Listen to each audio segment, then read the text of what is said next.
The alarm on Captain Jaiwo Park's wristband buzzed softly, pulling her from a dreamless sleep. She blinked twice, then swung her legs over the edge of her narrow bunk. Outside the small window of her quarters, the endless black of space greeted her. Today was the day humanity would attempt the impossible. "Captain, to the bridge," came Chief Engineer Taeho Kim's voice through the comm system.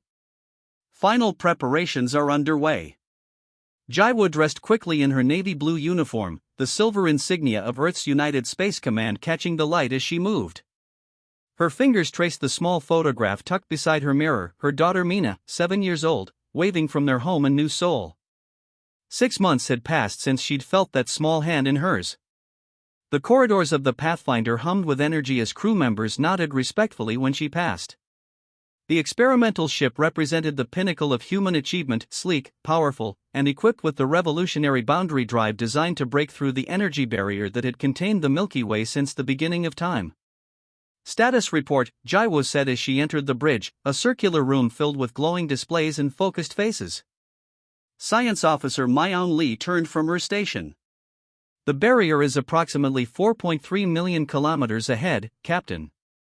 All readings match our simulations." "Boundary drive?" Jaiwo asked, settling into her command chair. "Operating at optimal capacity," Taeho replied, his fingers dancing across his console. "But I still recommend we maintain the safety protocols we discussed." Navigation Officer Do Hyun Kon cleared his throat. "Course plotted and locked in, Captain. We're ready when you are." Jaiwo nodded, then pressed a button on her chair's arm. "All hands, this is the captain. In 1 hour, we will attempt to cross the galactic barrier. This is what we've trained for. This is what the Pathfinder was built for. Make your final preparations and report to your stations." The hour passed quickly. Medical Officer Hannah Yoon distributed the protective neural inhibitors designed to shield their brains from the boundary drive's effects. Security Chief Juno Choi ran final checks on the ship's defensive systems, though everyone hoped they wouldn't be needed. "Message from Earth Control," announced Communications Officer Hyori Choi. "Admiral Shin sends his regards and reminds us that the eyes of humanity are watching." Jaiwo smiled. "Tell him we won't disappoint." As the final minutes ticked down, tension filled the bridge. The barrier itself was visible now on the main screen, a faint, shimmering curtain of energy that past explorers had described as the wall at the edge of reality. "Boundary drive at full power," Taeho reported. "Initiation sequence ready." "All departments report ready status," added Myong. Jaiwo took a deep breath. Countless scientists had theorized about what lay beyond the barrier. Some believed it was simply empty space. Others suggested alternative universes or dimensions. A few warned that the barrier might be artificial, created to keep something out, or keep something in. "Initiate boundary drive," Jaiwo commanded. A low hum filled the ship, building gradually to a vibration that seemed to resonate with their very atoms. On the main screen, the barrier grew closer. 30 seconds to contact," Do Hyun announced, his voice tight. "Drive functioning within parameters," Taeho added. "Energy consumption normal." The vibration intensified. Several crew members gripped their stations as loose items began to rattle. The lights flickered briefly. 15 seconds. Jaiwo gripped her chair arms. "Steady as she goes." 10 seconds, 5, 3, 2, 1, contact. The world turned inside out. Everything blurred. Jaiwo felt her body stretching and compressing simultaneously, as if reality itself couldn't decide what form matter should take. The bridge lights failed, then emergency power bathed everything in red. Crew members called out status reports, but their voices sounded distorted, stretched like taffy. The main screen showed nothing but swirling, impossible colors that hurt to look at. A high-pitched whine built in intensity until Jaiwo thought her head might split open despite the neural inhibitor. Then, as suddenly as it began, everything stopped. Silence fell across the bridge. The lights flickered, then returned to normal. Jaiwo blinked, trying to clear the afterimages from her vision. "Report," she managed, her voice hoarse. We're through," Myong whispered, staring at her readings. "Captain, we did it." The main screen cleared, revealing a field of unfamiliar stars. Stellar patterns that matched no known configuration in their database. The ship's sensors began picking up signals and energy readings that defied explanation. Silence hung over the bridge of the Pathfinder as the crew stared at their screens. The stars outside looked wrong, arranged in patterns no human had ever seen before. Captain Jaiwo Park felt her heart hammering in her chest as she realized what they had achieved. "Run a complete system diagnostic," she ordered, her voice steady despite the adrenaline coursing through her. "And get me our position." The crew moved with practiced efficiency, though Jaiwo noticed their hands trembling. They had crossed the barrier that had contained the Milky Way for billions of years. They were the first. "Captain, most systems are coming back online," reported Chief Engineer Taeho Kim. "The boundary drive is offline, but that was expected. It needs 48 hours to recharge." Navigation Officer Do-Hyun Kong shook his head in disbelief as he studied his readings. "I can't establish our position. None of these star patterns match anything in our database. We're somewhere else." Science Officer Myon Lee's console suddenly lit up with alerts.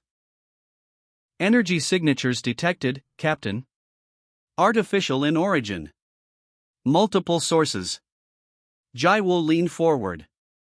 On screen, the main display shifted to show what looked like massive structures orbiting a distant star, clearly artificial and far larger than anything humans had built. "Those are..." Security Chief Juno Choi didn't finish his sentence. "Space stations," Jaiwo completed for him. "Or habitats. Signs of advanced civilization." Communications Officer Hyori Choi's fingers flew across her console. "Captain, I'm detecting transmissions. Complex data patterns on frequencies we've never used." Jaiwo took a deep breath. First contact. The moment humanity had both dreamed of and feared. "Start translation protocols," she ordered. "And broadcast our first contact package on all frequencies." Hours passed as the crew worked tirelessly. The Pathfinder moved closer to the structures, and more details became clear. The alien constructions were beautiful flowing designs that seemed to blend technology with art in ways humanity had never imagined. "Captain," Hyori called suddenly. "We're receiving a directed transmission. I think it's a response to our broadcast." Jaiwo nodded. "Put it on screen." The display flickered, then resolved into an image that made the entire bridge crew gasp. The being had iridescent skin that shifted colors like oil on water. Multiple eye stalks extended from its head, each moving independently. Its body was vaguely humanoid but with extra limbs that moved with fluid grace. "Translation software running," Hyori whispered. "Stand by." The alien made sounds, clicks and whistles that no human vocal cord could reproduce. After a moment, the ship's computer began translating. "Unknown vessel," came the artificial voice. "You have entered Vexury space through a method that should not be possible. Identify yourselves and explain your presence." Jaiwo straightened her uniform and stepped forward. "I am Captain Jaiwo Park of the Earthship Pathfinder. We come in peace from a galaxy beyond the energy barrier. We seek knowledge and friendship." The alien's eye stalks all focused on her at once. When it spoke again, there was a new tone to its clicks and whistles that the translator interpreted as disbelief. "Beyond the barrier? The Great Veil cannot be breached. It has existed since the dawn of time. What you claim is impossible." "And yet, here we are," Jaiwo replied simply. A long silence followed. The alien seemed to confer with someone off-screen. "Prepare to be escorted to Outpost Kellner," it finally said. "A scientific and diplomatic team will meet with you. Do not deviate from the course that will be transmitted to your vessel." The screen went dark, and moments later, the ship's computer chimed with incoming coordinates. "They're sending an escort," Do-Hyun reported as small vessels appeared on the sensors. "For ships, advanced propulsion systems." Jaiwo nodded. "Follow their course. All departments prepare first contact protocols. As the Pathfinder moved toward the massive space station, Myung approached the captain. "The Vexery ships are scanning us," she said quietly. "Their technology is decades, maybe centuries ahead of ours. But there's something else." "What is it?" Jaiwoo asked. "They're surprised, Captain. Based on their energy outputs and communication patterns, they're reacting with what I can only describe as shock. Whatever they're seeing in us, it wasn't what they expected." As the Pathfinder approached the massive space station, Jaiwoo gazed out at the swirling colors of this new galaxy. Humanity had always wondered if they were alone in the universe. Now they knew they weren't. But from the Vexery's reaction, something about humans was different, special even. "Prepare the diplomatic team," Jaiwoo ordered. "And make sure our data recorders are capturing everything. History is happening right now, and Earth will want to know every detail." The Vexery diplomatic vessel dwarfed the Pathfinder. Captain Jaiwoo Park stood with her senior officers in what the aliens called a dialogue chamber, a vast circular room with walls that seemed to shift and change color like the skin of their hosts. 5 Vexery stood before them, their eye stalks moving in patterns that Jaiwoo suspected had meaning beyond what humans could interpret. "We have examined your vessel," said Ambassador Telmar, the tallest of the Vexery. The translation device rendered his clicks and whistles into flat, emotionless speech. "Your technology is primitive, yet you crossed the barrier." Jaiwoo maintained a diplomatic smile. "Sometimes determination counts more than advanced technology, Ambassador." Science Officer Myung Lee stepped forward slightly. "We're curious about other species you've encountered. Are there many advanced civilizations in this galaxy?" Ambassador Telmar's skin rippled with blue patterns. "We have catalogued 4,387 sentient species across 12 galaxies. The Vexery maintain the galactic registry that documents all known forms of intelligent life." With a gesture from one of his lower limbs, Telmar activated a display in the center of the room. Holographic images of hundreds of different species appeared, rotating slowly, beings with tentacles, wings, multiple heads, gaseous forms, and body types humans could barely comprehend. "All sentient species follow predictable patterns," Telmar continued. "Their development tracks along established evolutionary paths. Their technological advancement correlates precisely with their biological capabilities." Chief Engineer Taeho Kim studied the display with fascination. "You've been watching us?" "Remote observation only," another Vexery answered. "Your solar system was seeded with monitoring devices long before your species developed space travel." Jaiwoo felt a chill. "And what have you learned about us?" Telmar made a sound that the translator couldn't interpret. Then the holographic display shifted to show humans, from early hominids to modern people. Charts and graphs appeared beside the images. "Your kind defies categorization," Telmar said. "Your physical form is unexceptional. Your sensory capabilities are limited. Your lifespans are brief. Yet your rate of technological advancement exceeds all known parameters." "Is that unusual?" asked Jaiwoo. "It is impossible," Telmar replied. "A species with your biological limitations should take approximately 40,000 of your years to develop space travel from the point of basic tool use. You did it in less than 10,000. Jaiwoo exchanged glances with her officers. Pride mingled with unease at the way the Vexery were studying them. "And now you have crossed the barrier," continued Telmar. "Something no known species has ever accomplished. The barrier has contained galaxies since the beginning of time. It cannot be breached. Yet you did." Science Liaison Sun Wu-bei, who had been quiet until now, spoke up. "What makes us so different? Why are we impossible?" The Vexery conferred among themselves, their eye stalks bending toward each other as they made rapid clicking sounds. Finally, Telmar turned back to the humans. "Your neural patterns are unique. Your brains form connections in ways we have never observed. Your adaptability exceeds biological parameters. Your innovation rate is..." Telmar paused as if searching for the right word. "Concerning." Jaiwoo caught the implication.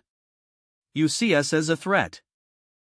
"The registry exists to categorize and predict," Telmar replied. Species that cannot be predicted cannot be safely integrated into the galactic community. The atmosphere in the room changed. Security Chief Juno Choi shifted his stance slightly, ready to move if needed. The other Vexari moved their eye stalks toward him, noticing the subtle change. "We mean no harm," Jaiwoo said firmly. "Humanity seeks knowledge and peaceful exchange. Our crossing the barrier was an act of exploration, not aggression." Telmar's skin rippled with new colors. Not all among the Vexari Council agree with this assessment. Some believe your unpredictability makes you dangerous. Others find it fascinating. Before Jaiwoo could respond, Communications Officer Hyori Choi's communication device chimed softly. She glanced at it, then approached the captain and whispered in her ear. "Captain, I'm picking up a signal, faint but definitely artificial. It's coming from deeper in this galaxy, beyond Vexari space. Our systems can't identify it, but it's repeating in a pattern that suggests intelligence." Jaiwoo kept her expression neutral as she addressed Telmar again. "We appreciate your candor, Ambassador. We hope to prove that humanity deserves a place in your galactic community." As they prepared to return to their ship, Telmar approached Jaiwoo privately. His voice dropped to a lower register that sounded almost like concern. "Captain Park, there are things beyond Vexari space that even we do not fully understand. Ancient things. If you truly are what you appear to be, something new in the universe, tread carefully. Not all mysteries are meant to be solved." Back aboard the Pathfinder, Jaiwoo called her senior staff together. "Plot a course for the source of that signal," she ordered. "Whatever's out there might explain why we're so different." The Pathfinder moved through unfamiliar space, its engines humming steadily as it followed the mysterious signal. Captain Jaiwoo Park stood on the bridge, watching the stars streak by on the main screen. They had slipped away from Vexari space 3 days ago, ignoring diplomatic warnings about venturing into what the aliens called the Forbidden Sectors. "Signal strength increasing," reported Communications Officer Hyori Choi. "We're definitely getting closer." Science Officer Myeon Lee looked up from her console.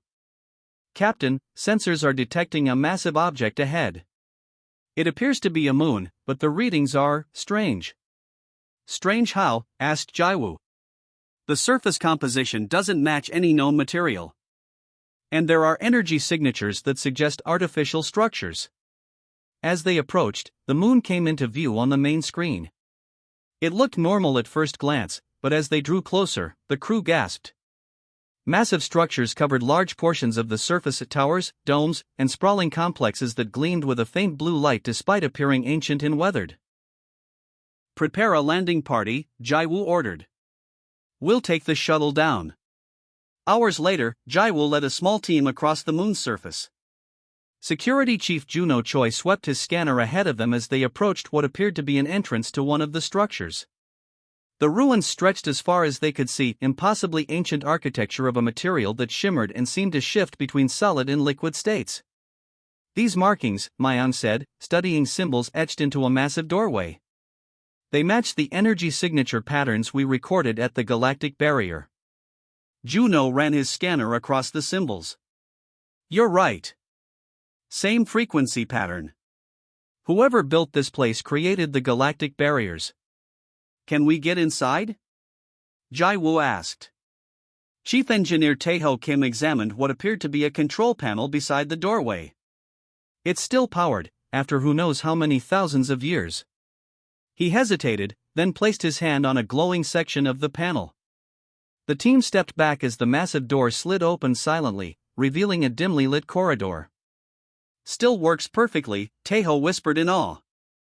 "What kind of technology lasts this long?" They moved cautiously into the structure.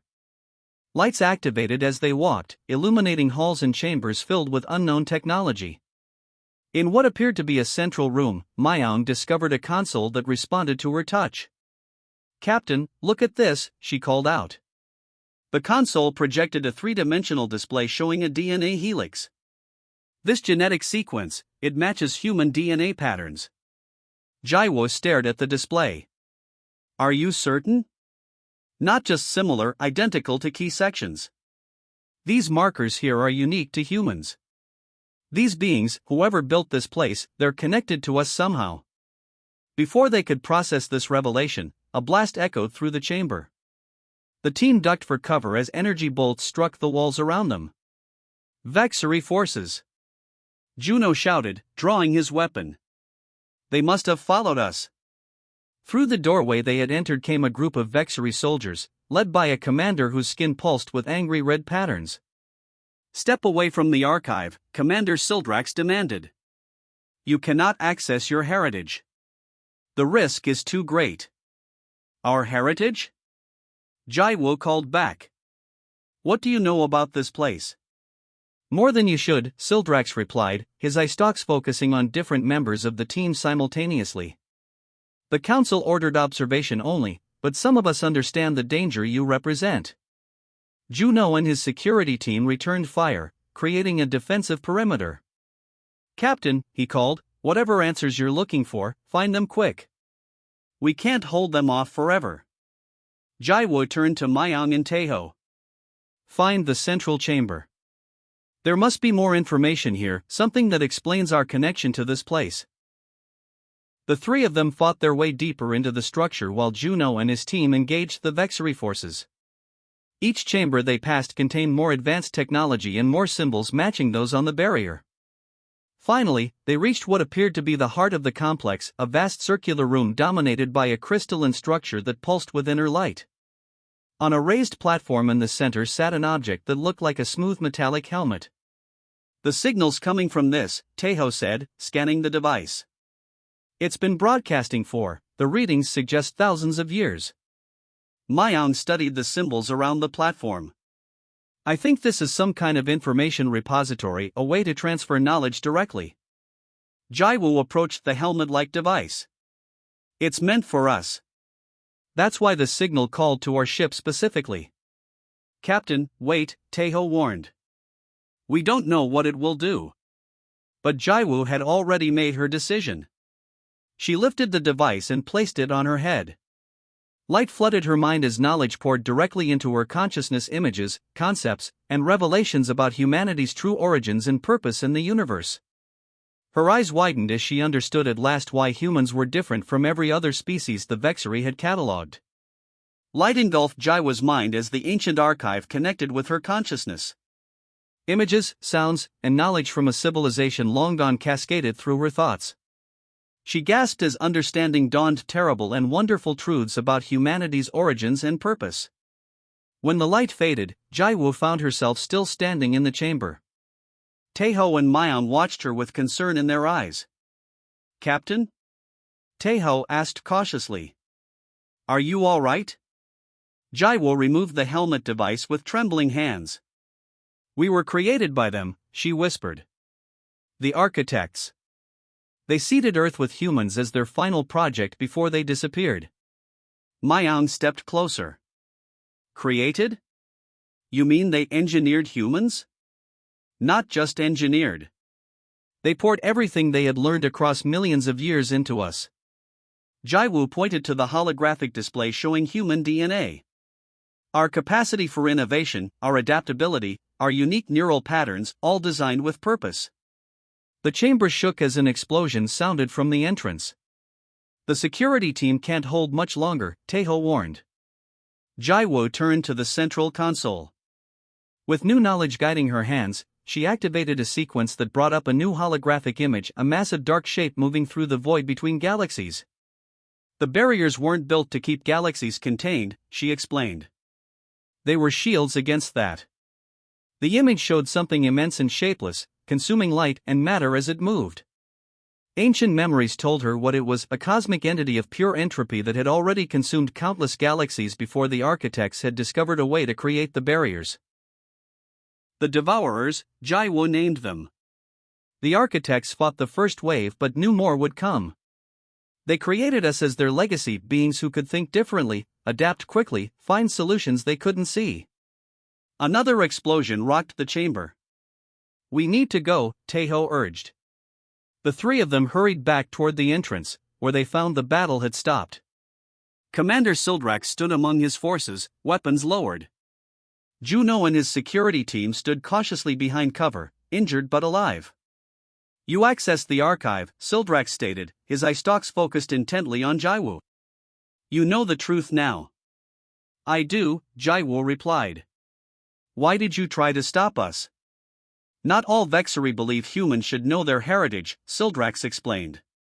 Some fear what you might become with such knowledge. Others, like myself, know that without you, all galaxies will eventually fall. He gestured toward the sky. The barriers weaken. The ancient enemy approaches once more. That is why your kind develops so rapidly. The architects programmed an acceleration of your development to coincide with the Devourer's return. Jaiwu studied the commander.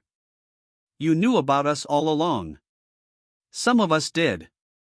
We watched and waited to see if you would prove worthy of your creator's faith. Sildrax's skin rippled with blue light. Breaking through the barrier was the final test. No other species could have done it. 3 days later, the Pathfinder prepared to return to Earth. Commander Sildrax and a small delegation of Vexari would accompany them, representatives of the faction that believed in humanity's role as inheritors of the Architect's legacy. As they prepared to activate the boundary drive for the return journey, Jaiwu stood on the bridge looking at the unfamiliar stars of this new galaxy. Everything had changed. Humanity was not alone, not ordinary, and now faced a destiny none of them could have imagined. Earth is not ready for this, Mayang said quietly, standing beside her captain. No, Jaiwu agreed. But the archive showed me something else. The architects believed in us.